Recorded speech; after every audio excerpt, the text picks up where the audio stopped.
asalaamaaleykum mbokk yi tey la ajjuma fukki fan ak ñeent ci rabiu saani muy weeru rakki gàmmu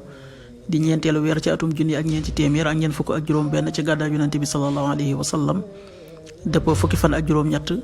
ci weeru octobre ci atum ñaari junni ak ñaar fukk ak ñeent fukki fan ak ñeent bokkul ci lim yu fàtte yi lim bu rafet la kon tey ci ajjuma ji rafet na li ñu ci gën a taamu mooy ku ca daloo ajjuma ju nekk sopp nañu ko ca bëri julli ci yonente bi sallallahu alayhi wa sallam ak ku ca jàng suratul Kahf. ñaanuk bis bi yow yàlla maa ngi lay ñaan nga musal ma ci ŋaayoo ak naafiq ak jikko ju ñaaw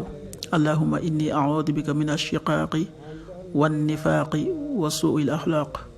allahumma inni a'uudu bika min ash-shiqaaqi wan nifaaqi wa suu'il axlaaq. xadiisu bis bi yonent bi sallallahu alayhi wa sallam nee na képp koo xam ne bàyyi na lu mat ñetti ajjuma yu mu julli jiwul te amu ci ngànt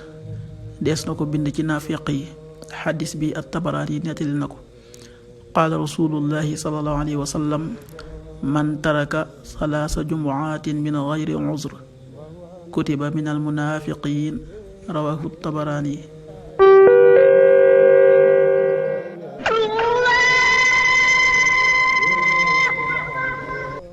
waxtu julli yi suba waxtaan dana tàbbi 5h44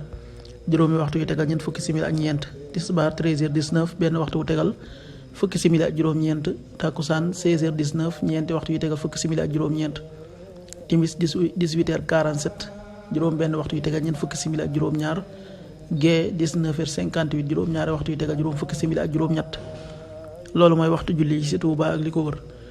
bu fekkee nekkoo Touba soo ko féetee penku ñaar fukk ak juróom-ñaari kilomètre ju ne wàññil benn simili soo ko féetee soowu ñaar fukk ak juróom-ñaari kilomètre ju ne yokkal benn simili soo ko féetee gànnaar wala Saloum téeméeri kilomètre ju ne yokkal benn simili jant bi dana fenk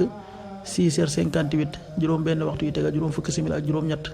di soo 18h47 yàlla na nu yàlla nangul te nangul leen amin